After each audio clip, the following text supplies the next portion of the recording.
Nah, kognitif ini nanti CPMK 1, sub CPMK 1 kita ukur kognitifnya, kita titipkan di sumatif di tengah semester. Afektif kita ukur melalui case itu di sini.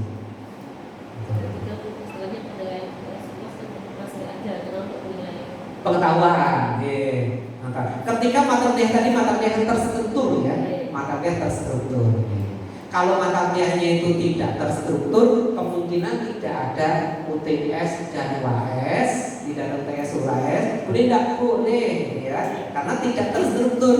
Satu blok 1 minggu di depan ya, menyelesaikan masalah di kampung mana atau di daerah mana, di kabupaten mana gitu.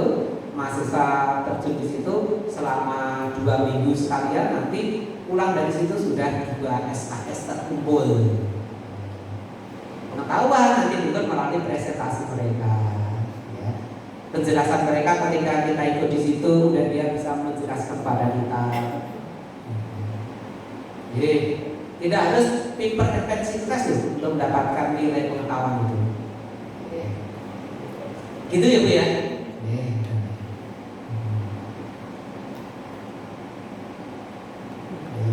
Oke, sekarang dikaitkan lagi ya. Monggo Bapak Ibu mungkin ada pertanyaan. Nggak terasa ini jam 12 lebih 17 nih. Mungkin break sebentar Bapak, karena saya lihat tadi Bapaknya belum. Iya, monggo. Oh iya. Monggo kebetulan Pak. Mohon izin. Assalamualaikum warahmatullahi wabarakatuh. Waalaikumsalam. Mohon izin Prof, sedikit mendiskusikan soal saya sebenarnya mengambil mata kuliah IPA itu. Saya kemudian mengajarkan mata kuliah itu dengan menggunakan project quiz. Nah, di dalam project quiz itu saya memberikan project ke mahasiswa untuk mengidentifikasi terhadap persoalan lingkungan yang kemudian siswa lebih banyak melakukan kegiatan di luar. Jadi di kelas itu hanya brainstorming terhadap permasalahan apa yang kemudian bisa diambil dari persoalan tentang lingkungan itu, lalu kemudian mahasiswa melakukan observasi di lingkungan dengan menggunakan project. Nah itu memang di dalam kegiatan pembelajarannya tidak banyak membahas tentang teori, tetapi lebih kepada bagaimana mahasiswa itu punya kemampuan untuk problem solving, memecahkan masalah terhadap isu-isu lingkungan. Nah itu yang kami lakukan, dan itu juga kemudian menjadi bahan bagi saya untuk melakukan riset lanjutan. Jadi kemarin itu dibantu dengan menggunakan photo voice. Jadi siswa melakukan pengamatan, lalu kemudian mengambil dokumentasi tentang isu lingkungan itu, lalu kemudian bagaimana mereka menggunakan photo voice, jadi menceritakan tentang bagaimana potret itu, kemudian sampai pada apa yang harus diselesaikan oleh mahasiswa terkait dengan isu itu. Nah seperti itu Prof, apakah ini kemudian sudah menjadi bagian dari kegiatan pembelajaran dengan konsep OBE itu, atau mohon pencerahan Prof? Ini yang mana mata kuliah di semester berapa? Nah, kurikulum lama itu namanya IPA lingkungan ya. Sekarang digabung menjadi energi terbarukan. Oh iya. Baik, terima kasih. Saya lupa Pak. Ada sesuatu tinggi. Yang pertama kaitannya dengan tadi ya, yang dilakukan tadi itu namanya pembelajaran bahasa proyek. Oke, gitu ya. Dan kami menyarankan kalau di semester ini ada kegiatan pembelajaran berbasis proyek seperti itu akan lebih bagus, bukan hanya pada satu mata kuliah. Sehingga ketika mahasiswa itu turun ke lapangan misalnya ya, turun ke lapangan itu merupakan beban belajar dari mata kuliah yang lain. Misalnya aja kerjasama antara ini mata kuliah energi terbarukan dengan mata kuliah isu dan tren pendidikan IPA atau IPA sosial. Dua mata kuliah ini, IPA sosial atau bahkan tiga juga bisa ya. IPA sosial, kemudian energi terbarukan dan konversi lingkungan. Ketika mahasiswa itu keluar dari kampus ke tempat yang punya masalah lingkungan tadi kan bisa melihat situasi sosialnya di situ, permasalahan sosialnya, permasalahan lingkungannya kan satu rangkaian sebenarnya di situ. Nanti ketika kembali ke kelas diskusi tadi di mata kuliahnya Pak tadi juga cukup membicarakan tentang tadi ya permasalahan, jadi kemampuan mereka untuk mengidentifikasi masalah lingkungan di tempat itu, maka ini mengidentifikasi masalah sosial ya dengan itu. Sehingga ketika mahasiswa keluar tadi itu dari mindsetnya ini satu kasus bukan hanya untuk satu mata kuliah, tetapi bisa beberapa mata kuliah. Itu ya, itu dari metode pembelajarannya sudah betul sudah benar, itu adalah metode pembelajaran yang tadi yang berbasiskan pada proyek.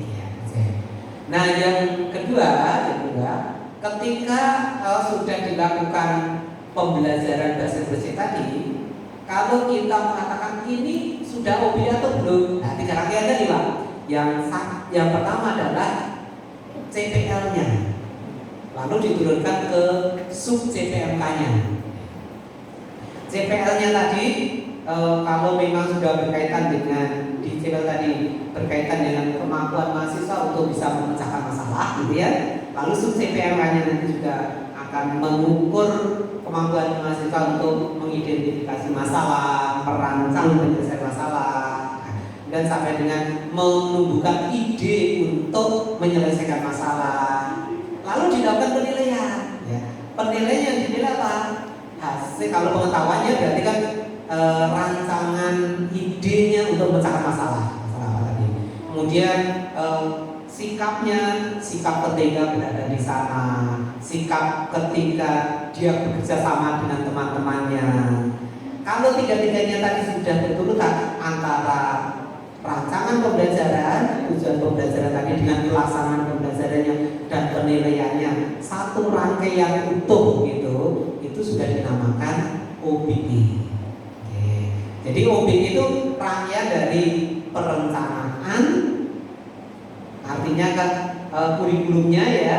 Kurikulum kalau satu mata kuliah itu namanya CPL, kemudian ke pelaksanaan pembelajarannya.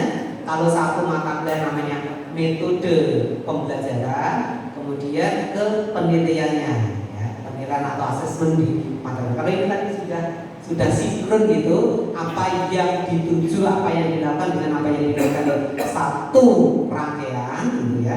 Berarti yaitulah OBE. Itu ya, itu OBE. Terus ini bro, terkait dengan tadi memasukkan misalnya kan isu utamanya tentang konservasi lingkungan. Ya. Tapi kemudian ada mata kuliah lain yang misalnya IPA sosial tadi. Nah itu ya syukur-syukur kalau misalnya itu ada dalam satu semester yang sama. Ya. Nah ketika misalnya problemnya itu misalnya ketika dia ada berada di semester yang berbeda, itu bagaimana kemudian mengakomodir terhadap nilai IPA sosial ini masuk ke dalam rangkaian dari pembelajaran mata kuliah itu tadi. Oke.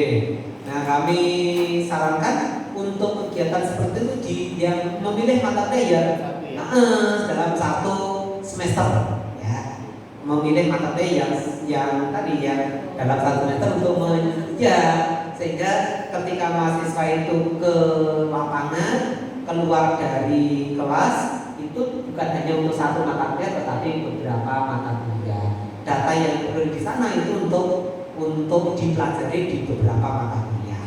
Itu akan lebih bagus di situ. Sehingga membuat pola pikir mahasiswa itu bukan pola pikir parsial, pola pikir yang holistik, yang utuh. Lebih bagus di situ. Nah, itulah pentingnya pada saat di tahapan kurikulum itu menyusun kurikulumnya, ya, mengorganisasi mata kuliah. Tadi kan setelah menyusun mata kuliah kan organisasi mata kuliah ya, ini taruh semester berapa, itu salah satu yang nanti menjadi bahan pertimbangan mengapa mata kuliah ini diletakkan di semester ini bersama dengan mata kuliah ini, karena ada pemikiran nanti proyek itu bisa dilakukan di itu bisa disimulasikan di situ. Begitu, nggih. Nggih. Nggih, moga sekarang benar. Request dari teman-teman itu. Iya. Mau minta izin, minta RPS yang lengkap. Sekaligus instrumen kerja yang bisa kalian review selama pembelajaran. Iya, nggih. Sekaligus saya juga tertarik sama Piri tadi, Bang. Saya juga boleh minta. Oh. Very Excel. Dari Saya juga seperti itu tapi nggak bisa menganalisisnya. Saya sudah punya data tapi belum dianalisis ya. Belum Hanya ada. tadi mana yang paling menonjol di antara teman-temanmu yang punya inisiatif, yang paling tidak menonjol. Jika saya tanyakan. Baik, nanti saya kirimkan Mas.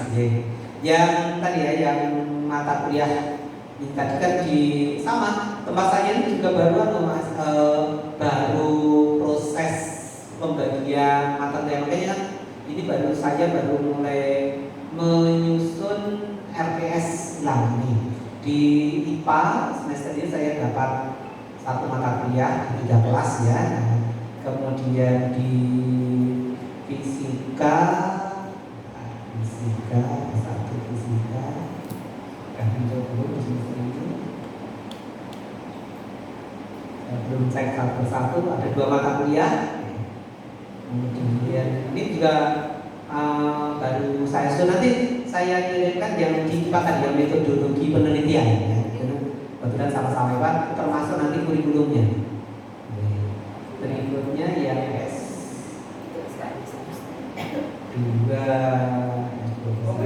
SKS-nya 1,5. Oh iya, bentar lah. Oh itu ya, SKS-nya cuma 1,5 itu ya.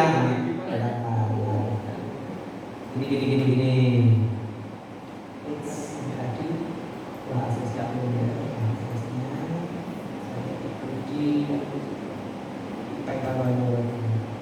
Ini kok mata kuliah cuma. Nah ini kan SKS cuma 1,5 gitu. Nah ini karena saya tunjukkan dulu di presensi mengajar.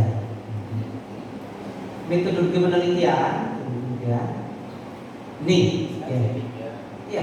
Ini SKS-nya 3, tapi target saya cuma 1,5. Karena jumlah pertemuan saya hanya 8. Iya, titik dengan gumur nih. Baru tahu. Biologi ya. Biologi yang kemarin mengakreditasi ini titik saya gumur ini. Dengan nanti kalau dilihat di RPS-nya, RPS-nya saya. Di kami belum mengakomodir tim teaching, bro. Oh gitu. Jadi bebannya Iya. dikeluarkan ke satu dosen. Saya tuh SKS-nya itu, bentar, saya tunjukkan yang S3. Yang S3 itu malah SKS saya lebih lucu lagi. Iya. Tidak sampai 1 SKS. Oke.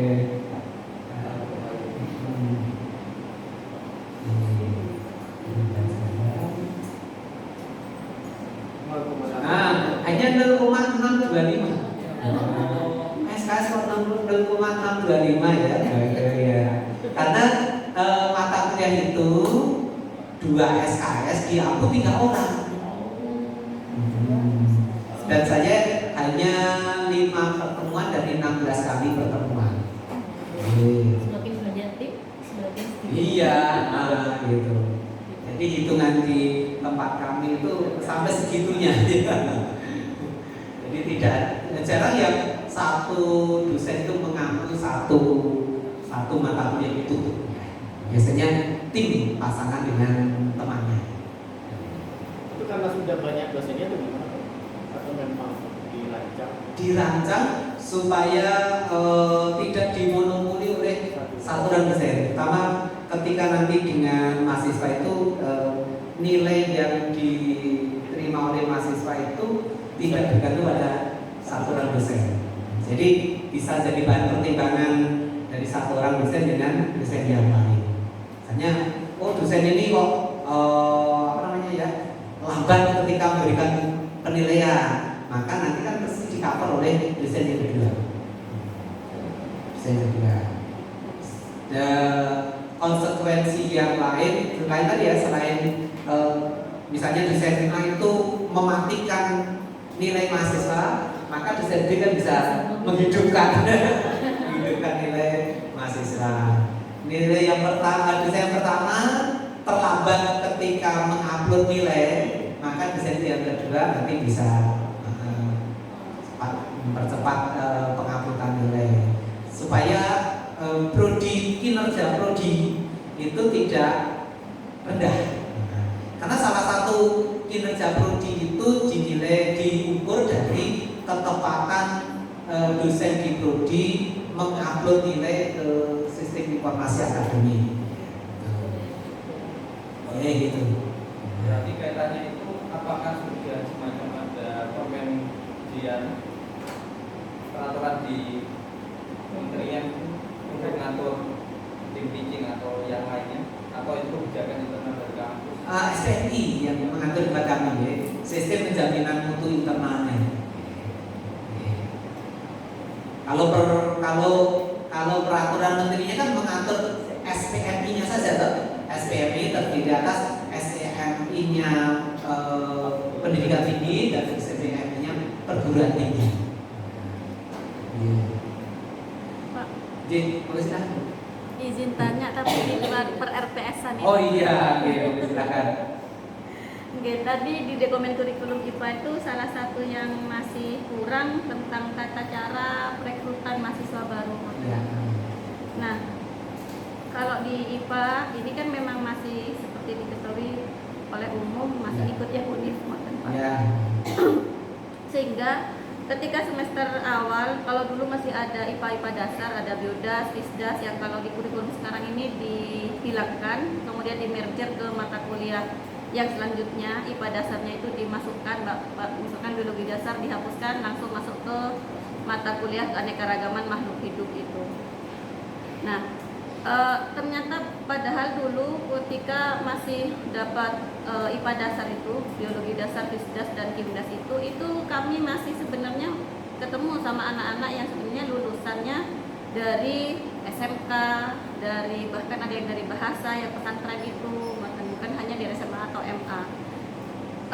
Itu mempengaruhi pada proses perkuliahan selanjutnya pasti. Kalau dari biologi kan pasti dari SMA yang dari jurusan IPA. Tapi kalau yang IPA ini cukup banyak yang dari IPS, bahasa, SMK gitu itu.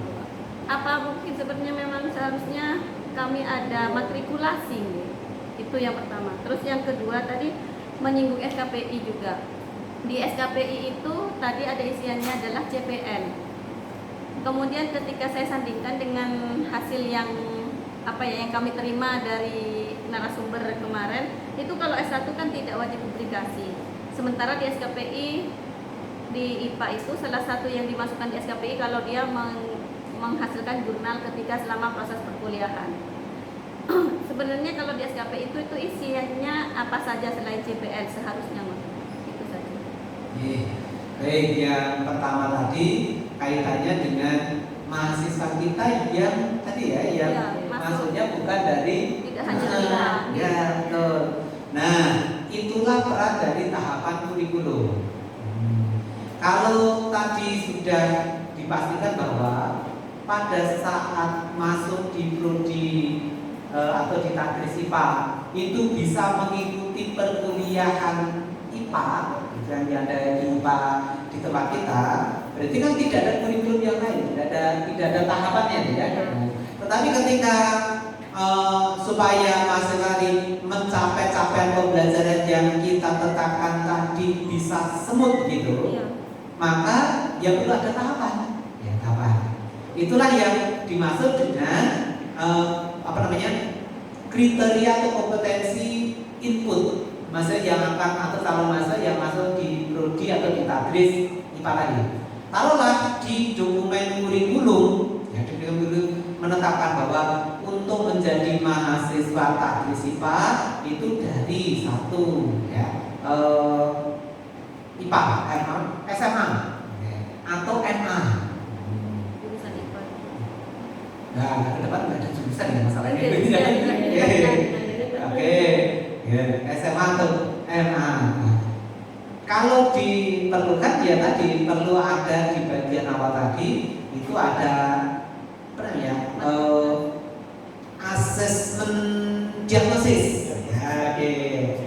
Iya, asesmen diagnosis. Berarti nanti perlu diterapkan di situ sebelum memulai perkuliahan dilakukan asesmen diagnosis. Kapan itu dilakukan? Misalnya saja setelah diterima di tingkat fakultas PKKMB. apa? PKKMB itu ya. Setelah PKKMB diterima oleh fakultas, lalu ada di tingkat prodi nanti dilakukan asesmen diagnosis. Hasil asesmen diagnosis akan begini, maka yang nilainya tadi di bawah ini perlu mendapatkan meskipun 0 SKS ya, 0 SKS dilakukan pada minggu pertama di perkuliahan itu tentang penguatan materi tentang keipaan. Kemudian itu nanti ditetapkan kita di bagian domain kurikulum. Jadi tetap maksudnya tadi sudah masuk dulu, ya. Karena kita tidak, apalagi nanti di aturan yang baru, di mana SMA, MA itu tidak lagi ada jurusan-jurusan. Sekarang kan sudah mulai dihapuskan jurusan-jurusan lah ya.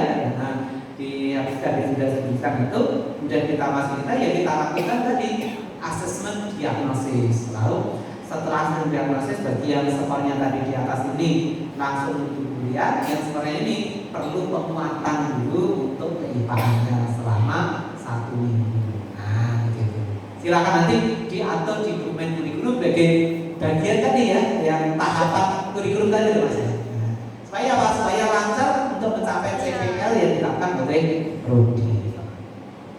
Itu. Itu pernah terjadi, Bro.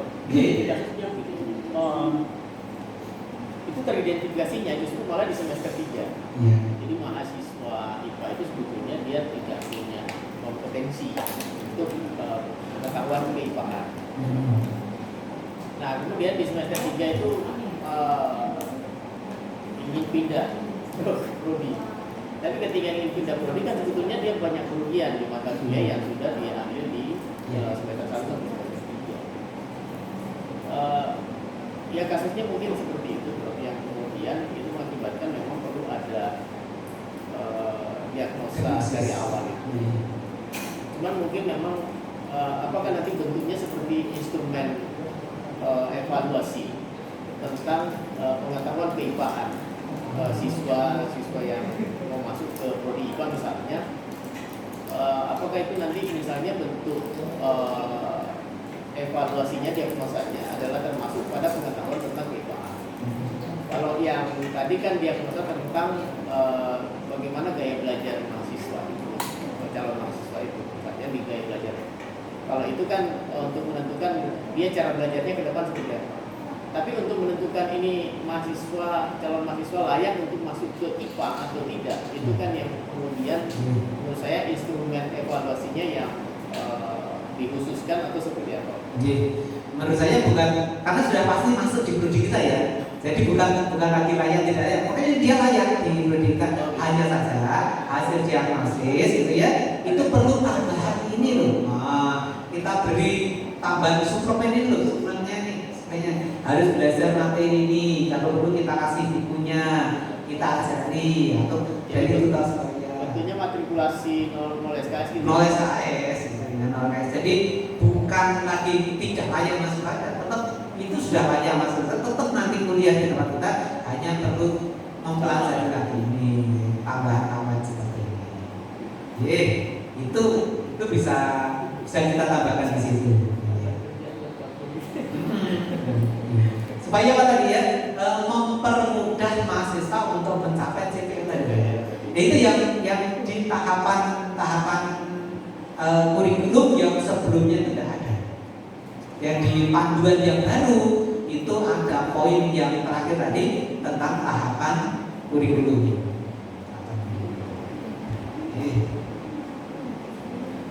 Tadi yang kedua tadi tentang apa ini ya?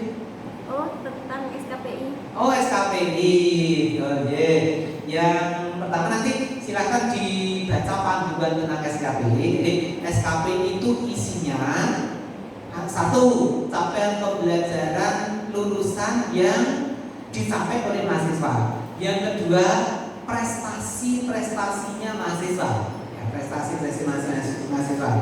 Yang ketiga, kompetensi lain yang dimiliki oleh mahasiswa. Misalnya saja, selain kalau prestasi kan misalnya kejuaraan. Kompetensi yang lain, mahasiswa ini pernah mengikuti atau peserta dari misalnya aja sosial ya, apa tuh namanya? Ikut magang di MBKM untuk kaitannya dengan kegiatan sosial. Nah, gitu. Bakti sosial misalnya ya. Bakti sosial apa-apalah. Pokoknya kaitannya yang bukan kejuaraan tetapi menunjukkan kompetensi yang bisa ditunjukkan di mahasiswa. Kemampuan bahasanya, lulus TOEFL dengan nilai sekian, bukan juara itu, tetapi memiliki nilai TOEFL. Gitu ya. Sudah tersertifikasi atau memiliki, kalau sekarang kan selain mahasiswa itu memiliki ijazah juga mengikuti lembaga sertifikasi itu, ikut LSP itu. PPG. Bukan. PPG kan. Bukan. Kalau PPG kan setelah lulus S1 ya, selama S1 misalnya ya, di tempat saya ini. LSP, lembaga sertifikasi profesi. Iya, gitu. Oke, kan ada sekarang mahasiswa S1 kan diminta untuk ikut itu kan? Semacam prakerja Ya boleh gitu ya. Nah itu nanti kompetensi di situ dituliskan di SKPI. Nah, SKPI. Jadi kompetensi lain selain kompetensi yang ada di perkuliahan. Nah itu dituliskan di SKPI. Karena SKPI itu terbatas. Nah sekarang ini keputusan ya aturan dari perguruan tinggi kalau tempat saya karena SKPI ini lembaganya terbatas, maka tadi yang prestasi tadi diambil 5 prestasi yang paling membanggakan. Kemudian kompetensi tadi 5 kompetensi yang paling membanggakan. Kalau dia memiliki kompetensi atau prestasi lebih dari 5.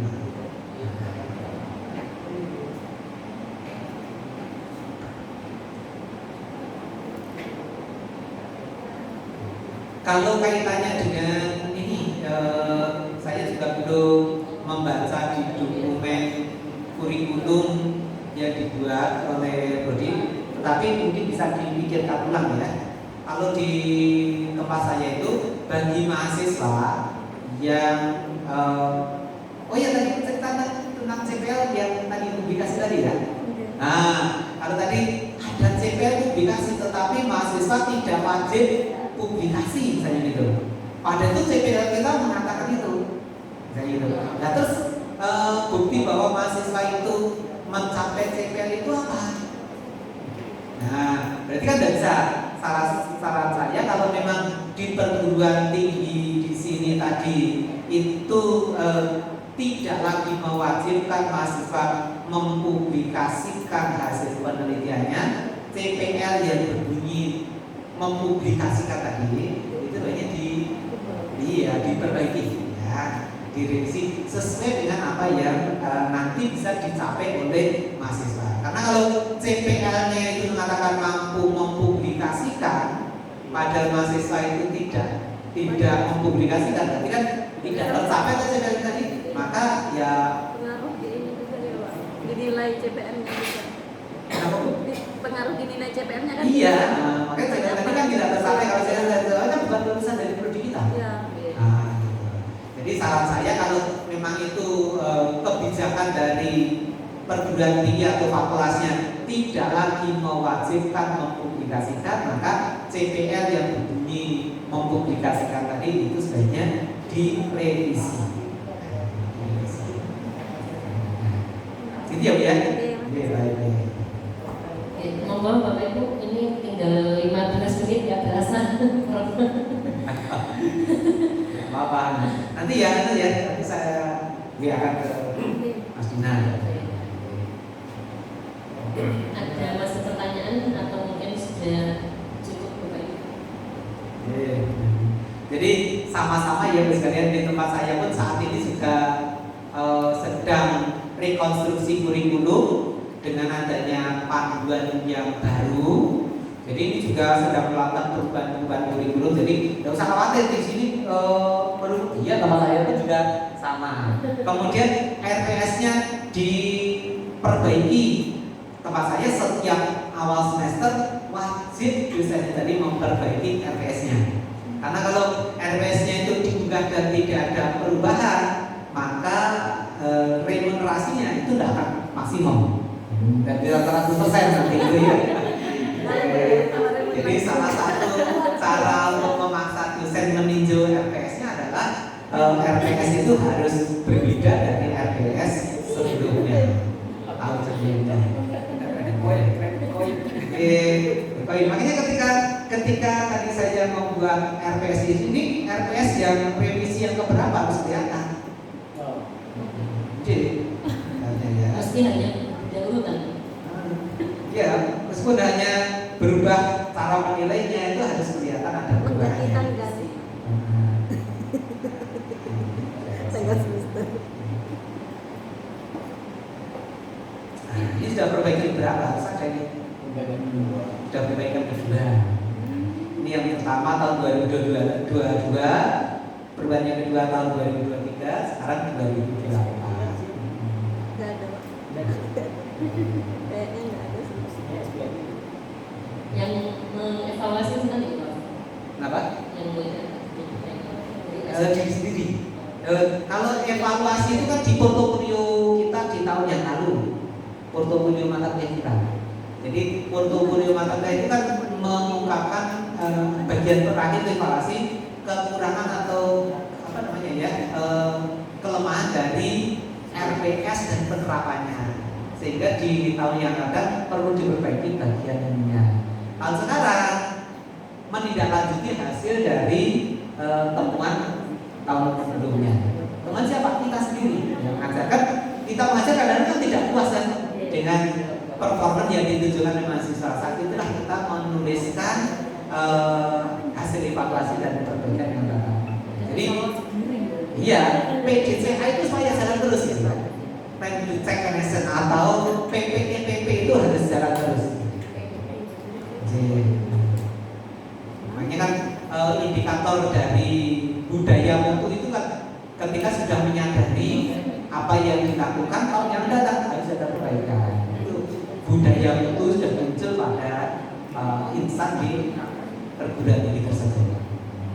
Kalau tahun ini RPS-nya ini lalu juga lagi tahun yang akan datang gitu ya, berarti kan budaya mutu belum muncul, belum muncul budaya mutunya.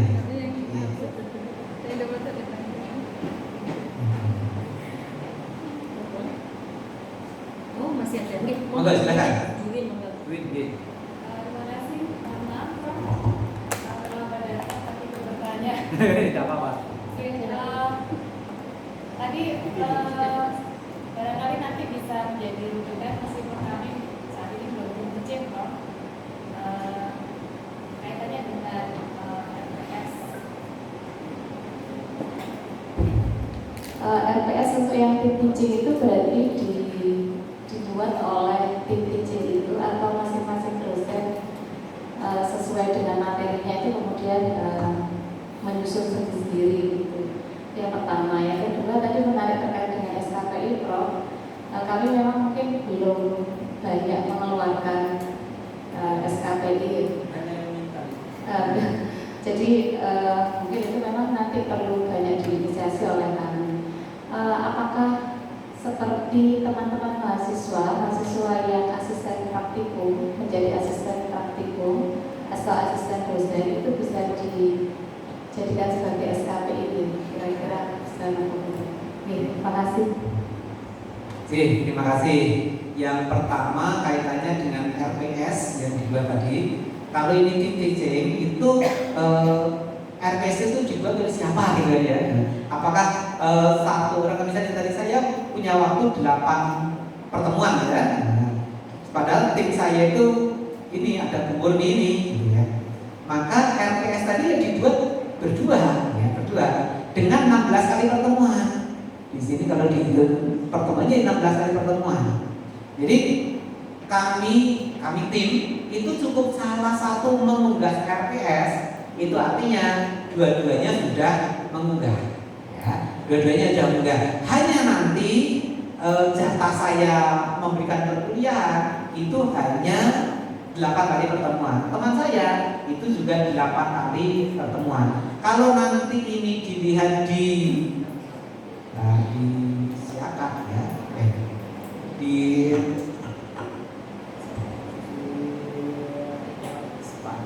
satu lagi itu present OCB open course there CB.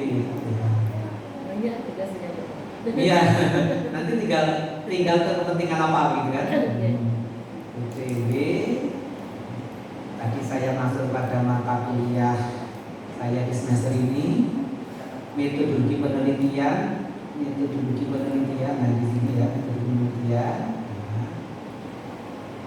presensi. Nah ini hanya 8 kali pertemuan, ya 8 kali pertemuan, sehingga saya tidak bisa memberikan perkuliahan yang ke-9 dan seterusnya. Kalau pertemuan 9 dan seterusnya nanti miliknya Bu Murni gitu ya, miliknya Bu Murni. Nah, siapa yang 8 di depan, siapa yang 8 di belakang, atau 4 di depan, 4 di belakang, atau 2 di depan, lalu nanti 6 di belakang, itu kan kesepakatan dari tim.